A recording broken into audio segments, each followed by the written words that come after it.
चलो सबको screen visible है ना प्रॉपरली? देख लो एक बार, है ना?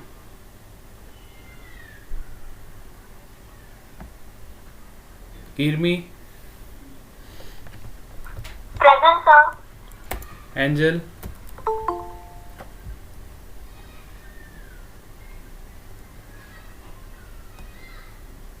Present, sir.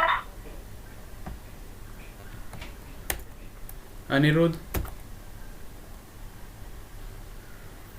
ध्रुव, Priyanka, Present. Priyanka, Present, sir. Pooja, Present, sir.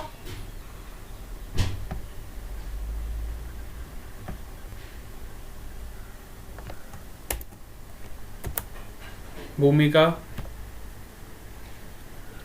Present, sir. Mitesh, Present, sir. Sahil, Present, sir. Steffi, Present, sir. Om Patel, Present. Keshavi, Present, sir. Krupal, Present, sir. Darshanika,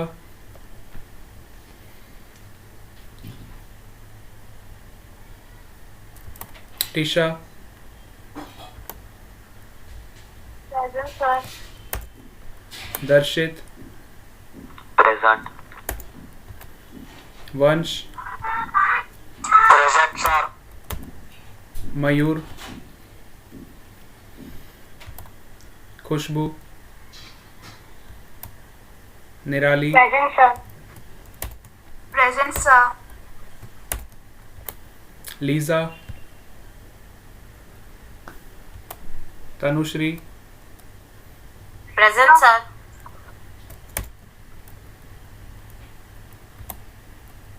Lisa, Deep, Tanvi, Present. Present, sir. भी कौन कौन बोल रहा है मेरे को पता ही नहीं चला। Deep is present, Anirudh, present. Anirudh is present, okay. Tanvi, Present, sir. हाँ। शिवानी, कैनिल, संजो, अदिति, जील, अब्बन, Present. दिशा,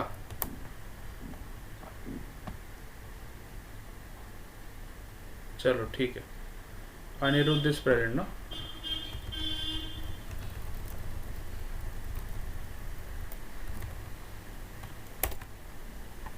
चलो नाउ एसवीवी स्टूडेंट्स,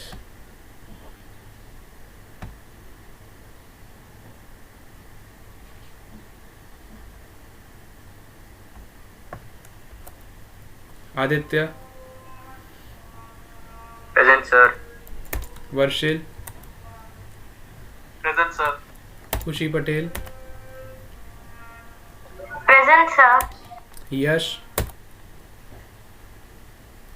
नील पटेल, भावना, Present, sir. ध्रुव, Present, sir. व्रज, चंदन, Present, sir. वृत, Present, sir. अभिषेक, Present, sir. कुश Patel, Present, sir. Priyanshi, Present, sir. धार्मिक, लक्ष्य, हर्ष, Present, sir. Nandini, Present, sir. Manisha, Sanjana, Jaiveer, Pallav, Present, sir. Devraj,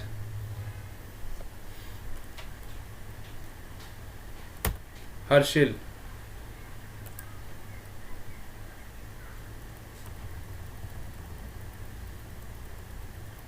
चलो ठीक है, अब कोई रह गया अटेंडेंस में तो जल्दी से बताओ।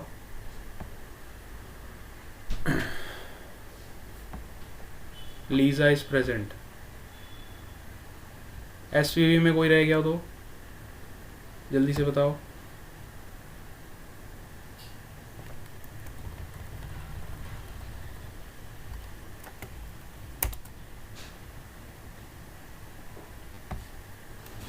दर्शनिका, नील पटेल। Okay, Liza, Darshanika and Neel Patel. दर्शनिका कहाँ गई? ये रही। नील पटेल एसवीवी है ना।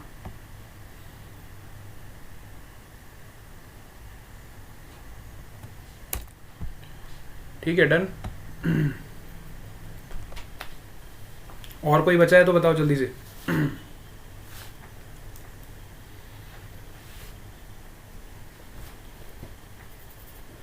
चलो क्लास स्टार्ट करते हैं अपन, बहुत टाइम निकल जाएगा नहीं तो। ठीक है, कई बच्चे बोल रहे थे कल मेरे को, सर वो एक बार आप ना ग्राफ वाले क्वेश्चन करवा दो, है ना। मेरे को लगता है ग्राफ वाला एक क्वेश्चन मुझे करा देना चाहिए, जिससे आपको पता चल जाए कि उसको किस तरह से हमें टैकल करना है ना। एक ही क्वेश्चन करा दूंगा तो आपको हर तरह के क्वेश्चन उससे समझ आ जाएंगे। ठीक है, एक क्वेश्चन हम ग्राफ वाला करेंगे कि इलेक्ट्रोमैग्नेटिक इंडक्शन में ग्राफ वाले क्वेश्चन किस तरह से बनते हैं, है ना। तो वो भी बहुत इंपॉर्टेंट है, उसको डिस्कस कर लेते हैं। उसके बाद फिर हम सेल्फ इंडक्शन पे वही पार्ट से कंटिन्यू कर लेंगे। ठीक है, हाँ वही रेल वाला ही क्वेश्चन है जिसमें आपके ग्राफ भी आ जाएंगे, सब आ जाएगा, सब कुछ आ जाएगा। ठीक है, कंसेप्ट सेम है दोनों के लिए। एक क्वेश्चन आप समझ लोगे तो इस तरह के हर क्वेश्चन आप सॉल्व कर लोगे। ठीक है, तो एक ही सवाल अच्छे से समझ लो बहुत बढ़िया से, तो इस तरह के सारे क्वेश्चन आप सॉल्व कर लोगे। उसके बाद फिर हम सेल्फ इंडक्शन पे फिर से कंटिन्यू करेंगे। और एसवीवी वालों का सिलेबस बेटा यही रहेगा, 6 चैप्टर ही खाली हम रखेंगे, 7 चैप्टर नहीं रखेंगे। 6 चैप्टर अच्छे से प्रिपेयर कर लेना, है ना। 6 चैप्टर का ही आपका टेस्ट होगा, PA3 का जो टेस्ट होगा। I will ask you only from 6 chapter. तो बहुत अच्छे से प्रिपेयर करना, है ना। चलो, सबको वाइट बोर्ड विजिबल है?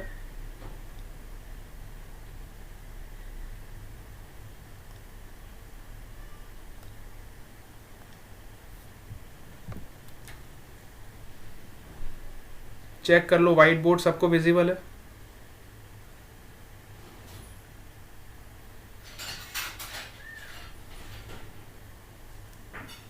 हाँ बेटा,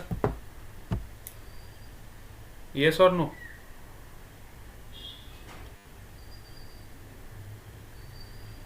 ठीक है, ठीक है। तो सपोज करो हमारे पास एक कॉइल है।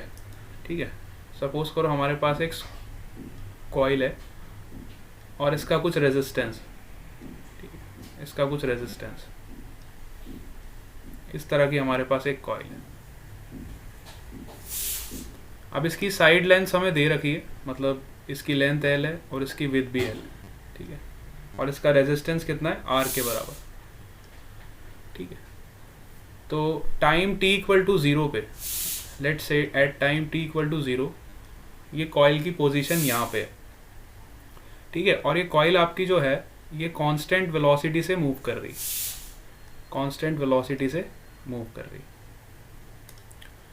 तो मूव करते करते ये एक ऐसे रीजन में एंटर कर जाती है जहाँ पे यूनिफॉर्म मैग्नेटिक फील्ड प्रेजेंट। ठीक है, मतलब t इक्वल टू 0 पे जस्ट ये एंटर करती है। ठीक है, सपोज करो यहाँ पे यूनिफॉर्म मैग्नेटिक फील्ड का रीजन है, इस पूरे रीजन में आपकी यूनिफॉर्म मैग्नेटिक फील्ड है। ठीक है, which is lying into the plane.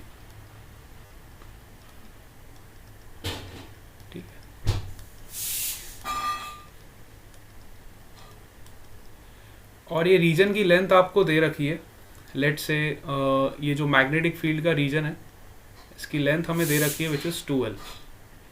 ठीक है, इस रीजन की लेंथ आपको कितनी दे रखी है, 2L के बराबर। अब ये कांस्टेंट वेलोसिटी से आपकी जो कॉइल है, ये क्लोज्ड कॉइल जो है, ये एंटर कर रही है यूनिफॉर्म मैग्नेटिक फील्ड में। कुछ टाइम के बाद इसकी पोजीशन चेंज हो जाएगी, मतलब टाइम के साथ, अब मैं टाइम के रिस्पेक्ट में बात करूँगा, है ना। कुछ टाइम के बाद इसकी पोजीशन चेंज हो जाएगी और ये कुछ मैग्नेटिक फील्ड के रीजन एंटर कर जाएगी, है ना। कुछ पार्ट इसका मैग्नेटिक फील्ड के अंदर एंटर कर चुका होगा और कुछ पार्ट इसका मैग्नेटिक फील्ड के बाहर होगा कुछ टाइम टी के बाद, है ना। अब वो टाइम की वैल्यू क्या होगी, यहाँ से हम निकाल सकते हैं। देखो टाइम की जो वैल्यू होगी, टाइम की वैल्यू होगी आपकी 0 से लेके L/V तक, क्योंकि ये जो है आपकी कॉइल की स्पीड हमें दे रखी है ना। तो टाइम की वैल्यू हम निकाल सकते हैं ना, speed is equal to distance upon time, है ना। तो टाइम की वैल्यू अगर मुझे निकालनी है और मुझे डिस्टेंस दे रखा है कि ये जब इसका कुछ पार्ट अंदर एंटर हो चुका होगा तो मेरा डिस्टेंस कितना है, L, मतलब L डिस्टेंस से कम जब डिस्टेंस होगा, है ना। L से कम जब आपका डिस्टेंस है तो मैं यहाँ पे निकाल सकता हूँ L/स्पीड, है ना। तो यही वो टाइम इंटरवल होगा जब आपकी कॉइल का कुछ पार्ट मैग्नेटिक फील्ड के अंदर एंटर कर चुका होगा। ऐसा क्वेश्चन में दिया हुआ है ना। अभी हम इसको धीरे धीरे करके एनालाइज करेंगे। कुछ टाइम बाद क्या होगा, ये जो कॉइल है आपकी पूरी अंदर चली जा चुकी होगी, है ना। ये पूरी की पूरी आपकी मैग्नेटिक फील्ड के अंदर एंटर कर चुकी होगी। कुछ टाइम के बाद इस कॉइल की सिचुएशन ये होगी कि इसका पूरा का पूरा पार्ट जो है वो मैग्नेटिक फील्ड के अंदर आ जाएगा। हाँ, इसका पूरा का पूरा पार्ट जो है वो मैग्नेटिक फील्ड के अंदर आ चुका होगा, है ना। मतलब ये आपकी कॉइल की इस तरह से पोजीशन हो जाएगी। कुछ टाइम के बाद इसका पूरा का पूरा पोजीशन अंदर आ चुका होगा, ये रेजिस्टेंस है। अब ये जो टाइम इंटरवल होगा जब ये पूरी की पूरी यूनिफॉर्म मैग्नेटिक फील्ड के अंदर होगी, ये टाइम इंटरवल आपका कहाँ से कहाँ तक वेरी करेगा, it will be varying from L/V to 2L/V। मतलब 2L/V से आपका टाइम कम होगा तभी वो अंदर होगी।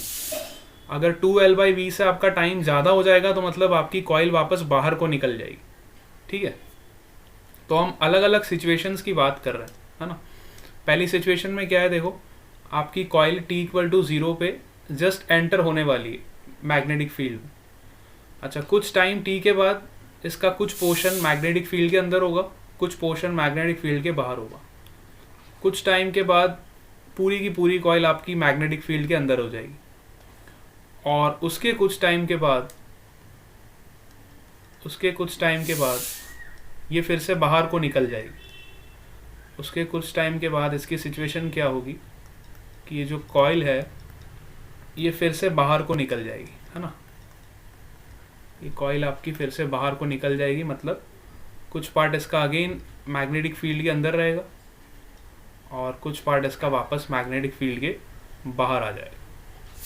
ठीक है, ये सिचुएशन हो जाएगी जब टाइम आपका 2L/V से ज़्यादा होगा, है ना, क्योंकि 2L डिस्टेंस हमें ऑलरेडी ये दे रखा है और इसको जब मैं स्पीड से डिवाइड करूँगा तो मुझे टाइम मिल जाएगा। इससे ज़्यादा जब आपका डिस्टेंस हो जाएगा, 2L से ज़्यादा हो जाएगा, तो ऑब्वियसली कॉइल बाहर की तरफ निकल चुकी होगी, कांस्टेंट वेलोसिटी से मूव कर ही रही है ना।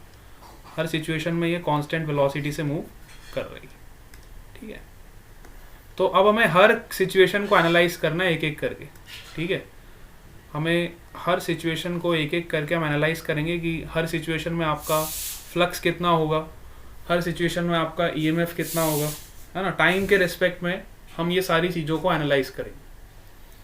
आपको क्वेश्चन का स्टेटमेंट समझ आ गया सब लोगों को?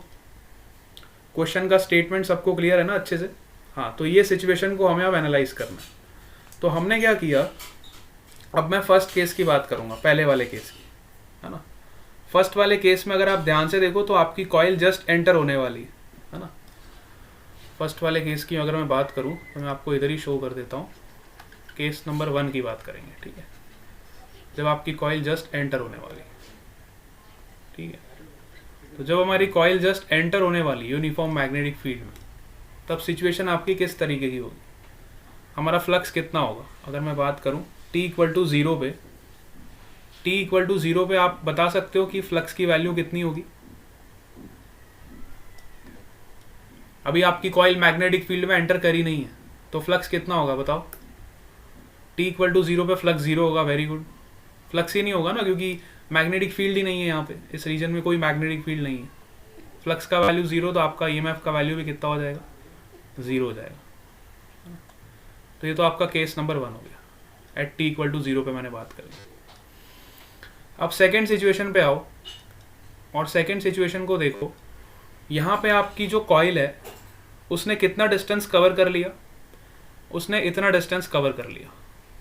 ये डिस्टेंस कितना हो जाएगा, t टाइम में उसने कितना डिस्टेंस कवर करेगी, v इंटू टी के बराबर। इतना डिस्टेंस हमारा कॉइल कवर कर चुकी होगी, है ना, v इंटू टी के बराबर। और t की वैल्यू कहाँ से कहाँ तक वेरी कर रही है, 0 से लेके l/v तक। तो सेकेंड केस की अगर मैं बात करूँ, जब हमारी t की वैल्यू 0 से ज़्यादा होगी और l/v से कम होगी, इस सिचुएशन में आपकी कॉइल कुछ इस तरीके से होगी। और वो कितना डिस्टेंस कवर कर चुकी होगी, vt डिस्टेंस कवर कर चुकी होगी, है ना। मतलब ये डिस्टेंस कितना हो जाएगा, vt हो जाएगा। तो अगर मैं इस रीजन को देखूं तो फ्लक्स सिर्फ इसी रीजन में प्रोड्यूस होगा। जितना पार्ट आपका मैग्नेटिक फील्ड के अंदर एंटर कर गया है, उतने पार्ट में हमारा क्या प्रोड्यूस होगा, फ्लक्स प्रोड्यूस होगा, है ना। फ्लक्स हम सबको पता है क्या होता है, phi is defined as your BA cos theta, BA cos theta, theta is your 0 degree. अच्छा, अब एरिया कितना होगा, ध्यान से देखो। तो ये जो पार्ट आपका मैग्नेटिक फील्ड के अंदर एंटर कर गया है, इसका एरिया कितना होगा बताओ। What is the area of this part which has entered in the magnetic field. Uniform magnetic field में ये वाला पार्ट आपका एंटर कर गया, तो इतने से पार्ट का आपका एरिया कितना हो जाएगा। हाँ, इतने पार्ट का आपका एरिया कितना हो जाएगा, VTL के बराबर हो जाएगा। बिल्कुल सही जवाब है ना। इतने पार्ट का आपका एरिया कितना हो जाएगा, V into T into L के बराबर, ठीक है। और मैग्नेटिक फील्ड हमें पता है कितनी है, B के बराबर।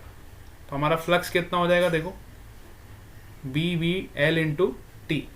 हमारा फ्लक्स का वैल्यू कितना हो जाएगा, BVL इंटू टी। अच्छा, EMF आप यहाँ से निकाल लोगे फैराडेज लॉ लगा के। EMF is equal to minus d∅/dt। We'll calculate EMF from this equation which is minus d∅/dt। तो EMF का वैल्यू यहाँ से कितना हो जाएगा बताओ। What is the value of EMF? इसको डिफरेंशिएट करोगे टाइम के रिस्पेक्ट में, तो आपका EMF कितना आ जाएगा, negative of B into L into V, ठीक है। Negative of B into L into V के बराबर, ठीक है। थर्ड सिचुएशन पे आ जाओ, है ना, केस नंबर 3 पे आओ। केस नंबर 3 क्या है हमारा, जब आपका टाइम वेरी करेगा, टाइम की वैल्यू आपके कहाँ से कहाँ तक वेरी कर रही है, ध्यान से देखो। टाइम की वैल्यू वेरी कर रही है आपकी L/V से 2L/V। मतलब अगर आपका टाइम L/V से 2L/V के बीच में अगर होगा, तो आपकी कॉइल की पोजीशन जो होगी, ये जो लूप है आपका क्लोज लूप है, इसकी पोजीशन कुछ इस तरीके की होगी, है ना। तो इस कंडीशन में आपका फ्लक्स कितना हो जाएगा, इस कंडीशन में हमारा फ्लक्स कितना हो जाएगा बताओ, from t equal to L/V to 2L/V। इस सिचुएशन में हमारा फ्लक्स कितना हो जाएगा,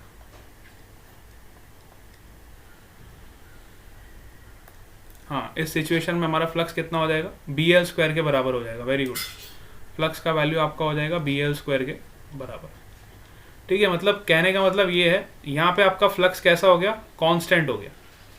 फ्लक्स कैसा हो गया आपका, कांस्टेंट हो गया। तो EMF कितना हो जाएगा, if flux is constant then what will be EMF। EMF is equal to minus d∅/dt। जब आप इसको डिफरेंशिएट करोगे तो क्या मिलेगा, कांस्टेंट का डेरिवेटिव क्या हो जाएगा, 0 हो जाएगा, है ना। मतलब जब आपकी कॉइल मैग्नेटिक फील्ड के अंदर होगी पूरी तरह से, तब फ्लक्स में कोई भी चेंज प्रोड्यूस नहीं होगा, टाइम के साथ फ्लक्स में कोई भी चेंज प्रोड्यूस नहीं होगा, मतलब आपका ईएमएफ कितना हो जाएगा, 0 हो जाएगा, क्योंकि टाइम के साथ कोई भी फ्लक्स में चेंज प्रोड्यूस नहीं हो रहा है ना। अब आ जाओ फोर्थ सिचुएशन पे। फोर्थ सिचुएशन पे आपका जो लूप है वो फिर से बाहर की तरफ निकलना शुरू कर देगा, है ना। अगर मैं फोर्थ सिचुएशन की बात करूं, जब आपका टाइम इंटरवल है वो 2L/v से ज़्यादा हो जाएगा, जब आपका टाइम इंटरवल 2L/v से ज़्यादा हो जाएगा तो आपका जो लूप है वो इस तरीके से जैसे अंदर एंटर हुआ था, अब कांस्टेंट वेलोसिटी के साथ वो बाहर की तरफ निकलना शुरू हो जाएगा, है ना। 2L/v वाला आपका ये सिचुएशन होगा, है ना, मतलब आपका लूप बाहर की तरफ निकलना शुरू हो जाएगा। अगेन आप देखोगे तो सिर्फ इतना सा ही एरिया है जो आपका मैग्नेटिक फील्ड के अंदर लाई करेगा, इतना सा ही एरिया आपका मैग्नेटिक फील्ड के अंदर लाई करेगा। ये वाले रीजन में कोई मैग्नेटिक फील्ड नहीं है ना, राइट साइड वाले रीजन में कोई मैग्नेटिक फील्ड नहीं है, सिर्फ आपका यही रीजन होगा जो यूनिफॉर्म मैग्नेटिक फील्ड के अंदर होगा, है ना। इतना ही रीजन हमारा यूनिफॉर्म मैग्नेटिक फील्ड के अंदर होगा। तो वापस से अगर हम फ्लक्स निकालेंगे तो बिल्कुल फर्स्ट सिचुएशन की तरह ही हमें यहाँ पे फ्लक्स का वैल्यू मिलेगा, लेकिन अब यहाँ पे आपका फ्लक्स जो है वो डिक्रीज होना स्टार्ट हो जाएगा, क्योंकि आपका जो लूप है मैग्नेटिक फील्ड से बाहर की तरफ निकलना है, तो फ्लक्स का वैल्यू आपका डिक्रीज होना शुरू हो जाएगा। पहले वाले केस में और लास्ट वाले केस में यही फ़र्क है। फर्स्ट वाले केस में जब हमारा कॉइल एंटर हो रहा था मैग्नेटिक फील्ड के अंदर, तब आपका फ्लक्स इंक्रीज होना शुरू हो गया, फ्लक्स आपका इंक्रीज होना शुरू हो गया, क्योंकि मैग्नेटिक फील्ड लाइंस बढ़ती जा रही थी। और जैसे ही वो एग्जिट होना शुरू होगा तो आपकी मैग्नेटिक फील्ड लाइंस जो उस एरिया को कट करके जा रही हैं, उस एरिया को क्रॉस करके जा रही हैं, वो रिड्यूस होनी स्टार्ट हो जाएंगी। अब वो रिड्यूस होनी स्टार्ट हो जाएंगी तो आपका फ्लक्स डिक्रीज होना शुरू हो जाएगा, है ना, फ्लक्स आपका डिक्रीज होना शुरू हो जाएगा। तो ईएमएफ कितना जनरेट होगा, ईएमएफ जस्ट उसका ऑपोजिट जनरेट होगा, है ना। जैसे फर्स्ट केस में हमारा जो सेकंड केस में हमारा ईएमएफ कितना था, -BLV, है ना। तो ये वाले केस में हमारा ईएमएफ कितना हो जाएगा, +BLV। फ्लक्स तो सेम ही रहेगा, phi will be BLV × T, लेकिन अब ये फ्लक्स आपका डिक्रीज होना शुरू हो जाएगा ना, तो मैं इसको नेगेटिव साइन से शो करूंगा, फ्लक्स मेरा डिक्रीज होना शुरू हो रहा है। तो जब आप ईएमएफ निकालोगे विच इज़ -dϕ/dt, तो ईएमएफ आपका पॉजिटिव हो जाएगा, ईएमएफ क्या हो जाएगा, +BLV। बात समझ आई आपको, है ना। अच्छा मुझे एक बात और बताओ कि सेकेंड वाली सिचुएशन में इंड्यूस करंट का डायरेक्शन क्या होगा। अगर मैं सेकेंड वाली सिचुएशन की बात करूं, जब हमारा लूप जस्ट मैग्नेटिक फील्ड के अंदर एंटर हो रहा है ना, ये लूप जो हमारा मैग्नेटिक फील्ड के अंदर एंटर हो रहा है, इस सिचुएशन में मुझे बताओ कि इंड्यूस करंट का डायरेक्शन क्या होगा, what will be the direction of your induce current. Anti clockwise होगा ना, लेंस लॉ लगाओगे, यूज द लेंस लॉ, है ना। लेंस लॉ से हमें पता चलेगा कि डायरेक्शन ऑफ हमारा इंड्यूस करंट कितना हो जाएगा, एंटी क्लॉकवाइज हो जाएगा। बिल्कुल सही बात है, इसमें कोई दिक्कत वाली बात ही नहीं है। अब जैसे ही हमारा लूप बाहर की तरफ निकलेगा, है ना, मैग्नेटिक फील्ड से जब बाहर की तरफ निकलेगा तब इसके डायरेक्शन में फिर चेंज हो जाएगा। अब बताओ इस सिचुएशन में डायरेक्शन क्या होगा, ये वाली सिचुएशन में क्लॉकवाइज हो जाएगा। बिल्कुल सही जवाब है। यहाँ पे हमारा जो इंड्यूस करंट होगा उसका डायरेक्शन रिवर्स हो जाएगा, which is again clockwise direction. ठीक है, तो इंड्यूस करंट का डायरेक्शन आपका चेंज हो जाएगा। क्यों? क्योंकि फ्लक्स आपका डिक्रीज हो रहा है। फ्लक्स आपका डिक्रीज हो रहा है तो ईएमएफ आपका पॉजिटिव है ना। अब एक चीज और यहाँ से आप नोटिस करो, इन दोनों इक्वेशंस में जो कॉमन पॉइंट है वो ये है कि जब हमारा फ्लक्स इंक्रीज कर रहा था, सेकेंड केस में हमारा फ्लक्स पॉजिटिव था, मतलब फ्लक्स आपका बढ़ता जा रहा था टाइम के साथ। जैसे जैसे आपका टाइम इंटरवल इंक्रीज हो रहा था वैसे वैसे हमारा फ्लक्स का वैल्यू इंक्रीज हो रहा था, मतलब फ्लक्स का वैल्यू हमारा पॉजिटिव था।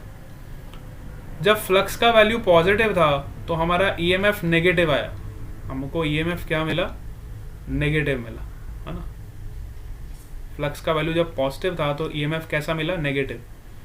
ईएमएफ नेगेटिव इसलिए मिला क्योंकि लेंज लॉ के हिसाब से जो ईएमएफ जनरेट होता है वो हमेशा उस कॉज को वो करता है, उस कॉज को अपोज करता है ना। जो कॉज उसको प्रोड्यूस कर रहा है उस कॉज को हमेशा वो क्या करेगा, अपोज करेगा।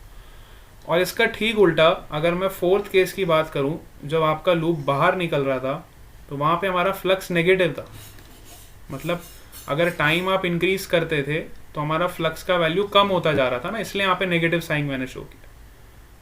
टाइम अगर आप इंक्रीज करोगे तो फ्लक्स का वैल्यू कम होगा क्योंकि वो मैग्नेटिक फील्ड लाइन से बाहर निकल रहा है। इस केस में हमें जो ईएमएफ मिला वो पॉजिटिव मिला। इस केस में हमें ईएमएफ क्या मिला, पॉजिटिव मिला। तो अब इसको प्लॉट करने की कोशिश करते हैं। इसको हम ग्राफ पे कैसे प्लॉट करेंगे। सबसे पहले मैं फ्लक्स की बात करूं, पहले हम फ्लक्स को प्लॉट करेंगे टाइम के रिस्पेक्ट में, ठीक है। फ्लक्स को प्लॉट करेंगे टाइम के रिस्पेक्ट में।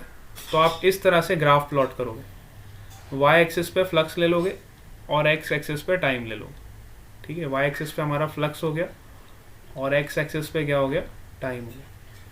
अब t इक्वल टू 0 पे हमारा फ्लक्स का वैल्यू क्या था, 0। At t equal to 0 flux is 0। तो t इक्वल टू 0 पे मैंने शो कर दिया फाई इज इक्वल टू 0। अब जैसे जैसे हमारा टाइम इंक्रीज होना शुरू हुआ तो हमारा फ्लक्स का इक्वेशन क्या था, देखो सेकेंड वाले केस पे आओ।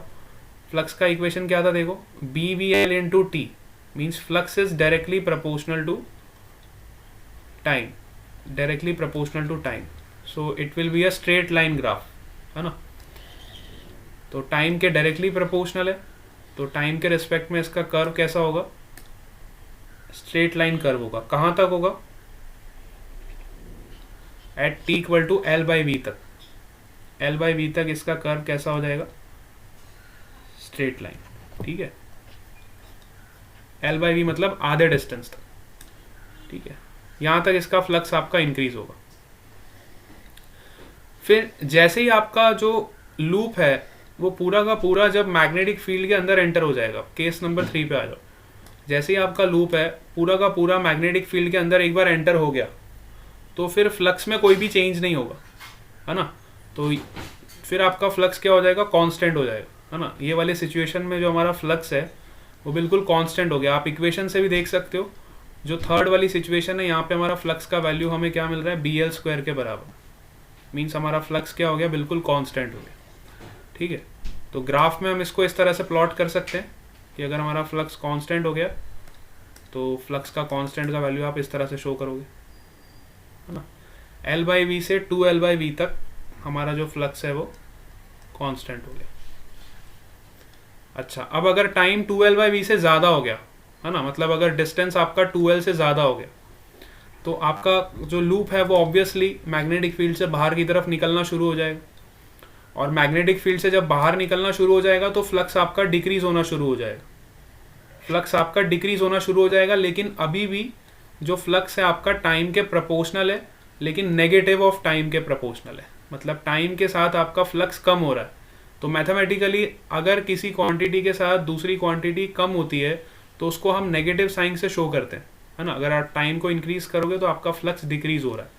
तो आपका जो इक्वेशन आएगा phi is equal to minus KT, तो it will again be a straight line but उसका स्लोप नेगेटिव हो जाएगा, है ना। वापस आपका इक्वेशन कैसा रहेगा, स्ट्रेट लाइन का इक्वेशन रहेगा, लेकिन इसका स्लोप क्या हो जाएगा, नेगेटिव हो जाएगा।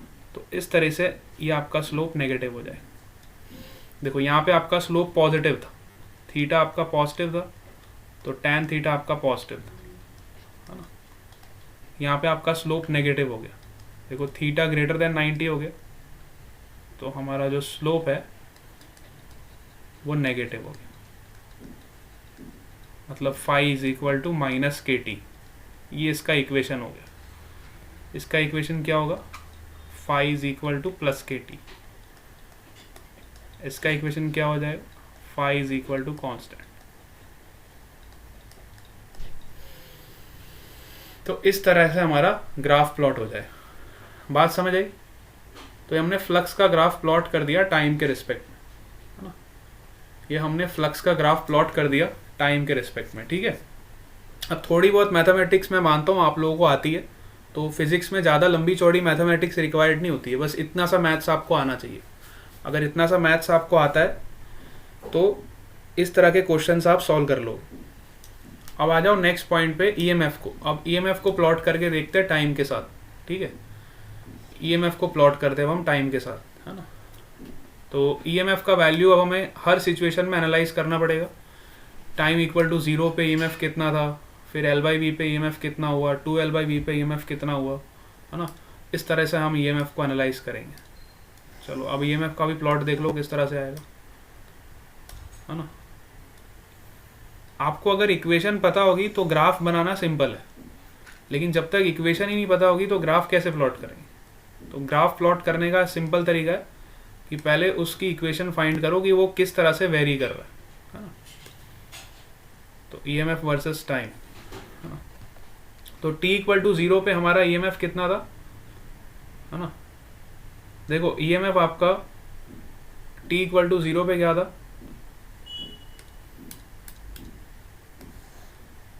देखो t इक्वल टू 0 की सिचुएशन को फिर से देखो, यहाँ पे आ जाओ, ये हमारा ओरिजिनल डायग्राम, ठीक है। t इक्वल टू 0 पे अभी हमारा कॉइल एंटर नहीं हुआ है ना मैग्नेटिक फील्ड में।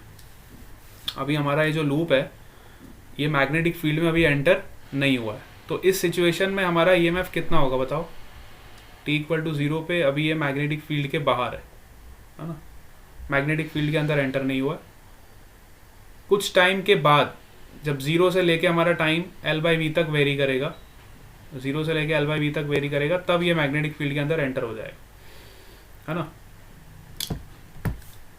तो फर्स्ट सिचुएशन में तो ईएमएफ 0 है। फिर सेकेंड सिचुएशन में हमारा ईएमएफ क्या हो गया, नेगेटिव हो गया, है ना, नेगेटिव ईएमएफ हो गया। फिर हमारा ईएमएफ देखो 0 हो गया।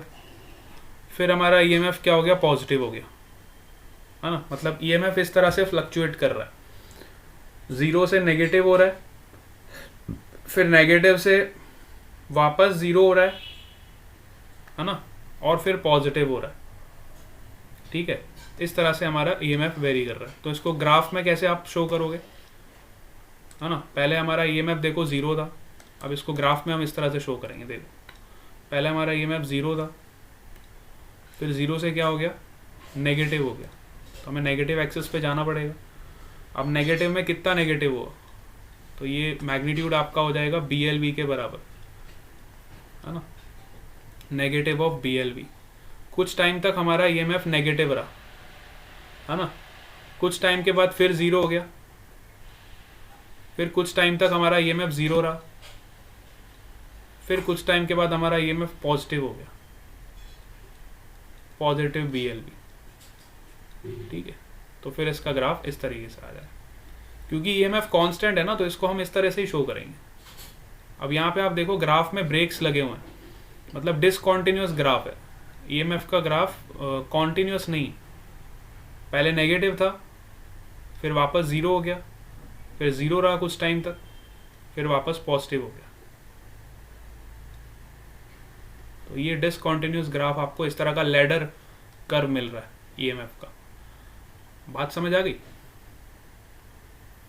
ग्राफ समझ आ गया आपको कैसे प्लॉट किया।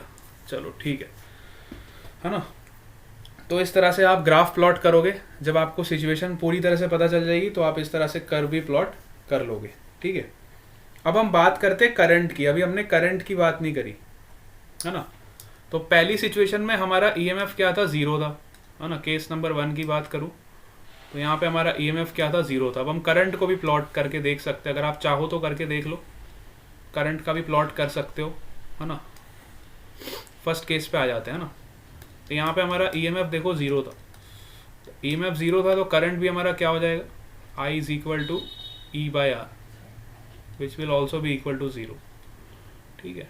सेकेंड सिचुएशन की बात करें तो सेकेंड सिचुएशन में आपका करंट कितना हो जाएगा, करंट हो जाएगा आपका I is equal to -BLV upon resistance R, ठीक है। ये आपका करंट हो जाएगा।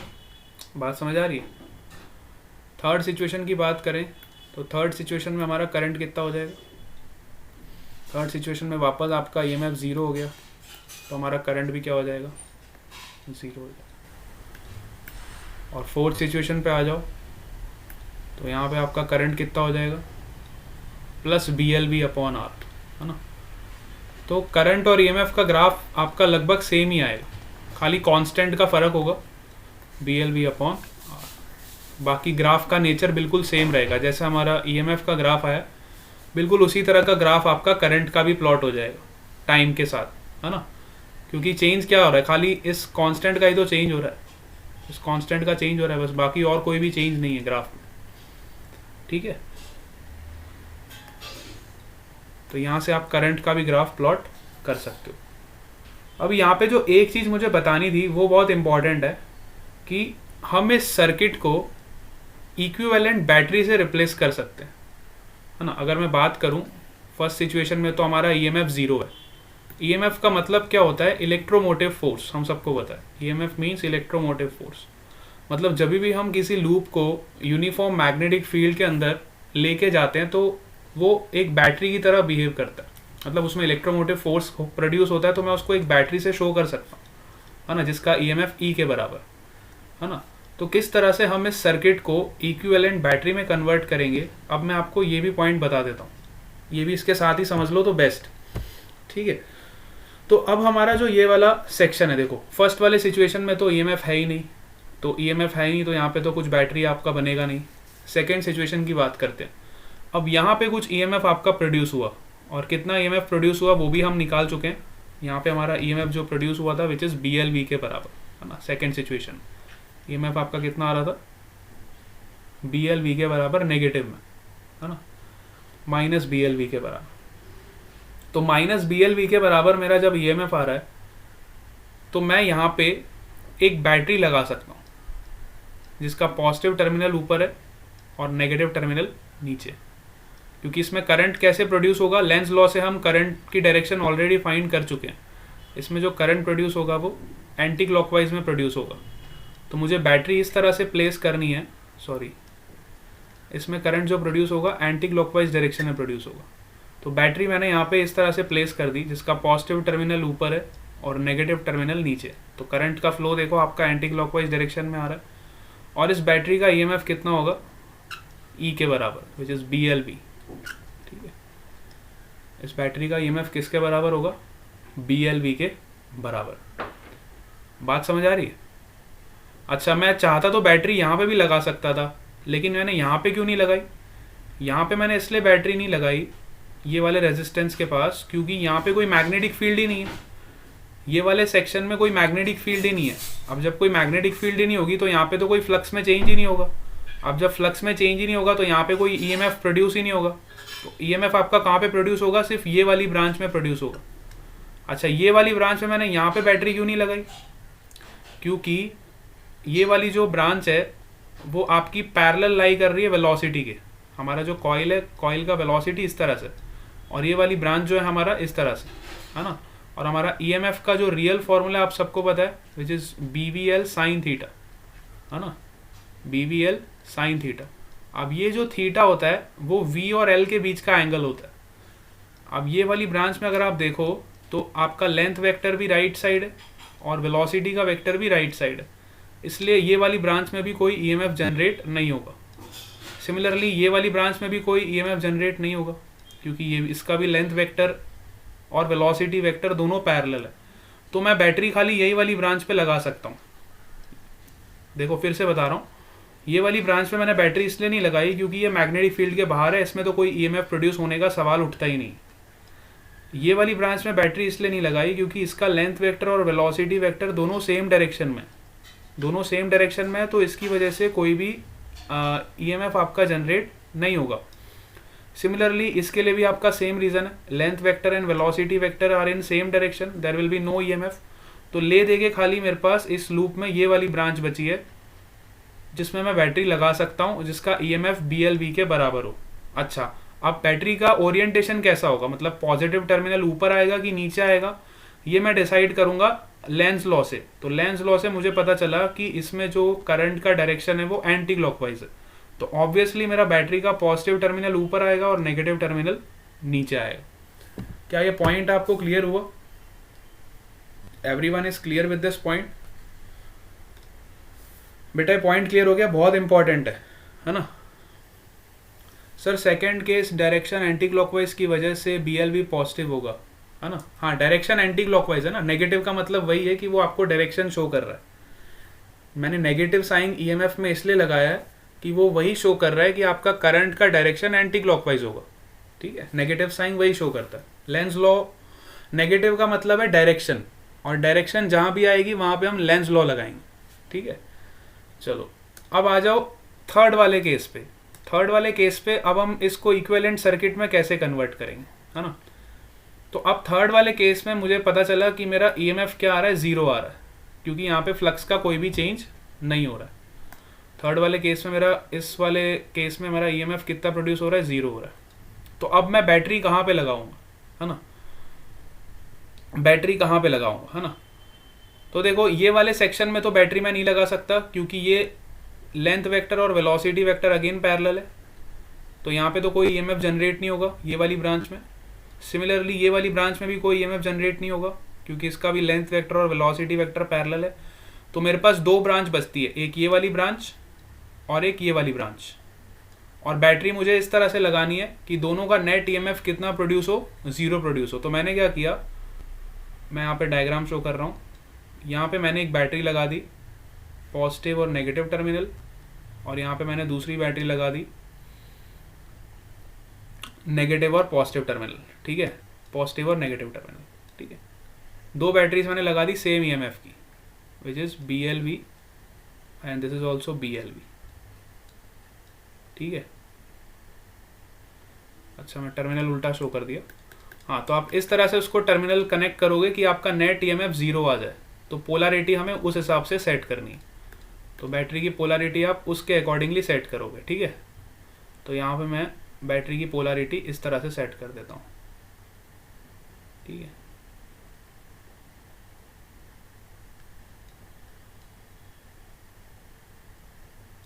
ठीक है, नेगेटिव पॉजिटिव ये आपका प्लस हो जाएगा जब आप इस तरह से मूव करोगे, ये आपका प्लस हो जाएगा। और जब आप इस सर्किट में पॉजिटिव से नेगेटिव जाओगे तो ये माइनस हो जाएगा। तो नेट EMF आपका कितना हो जाएगा, 0 हो जाएगा, प्लस BLV माइनस BLV, ठीक है। ये मैं आपको तरीका बता रहा हूँ कि इस तरह से हम इसको इक्विवेलेंट सर्किट में कन्वर्ट कर सकते हैं, है ना। इस तरह से हम इसको सर्किट एनालिसिस भी कर सकते हैं इसका। और इसका रेजिस्टेंस कितना है, R है, ठीक है। तो आप यहाँ से देख सकते हो कि इस पूरे क्लोज लूप में नेट EMF हमारा 0 प्रोड्यूस होगा।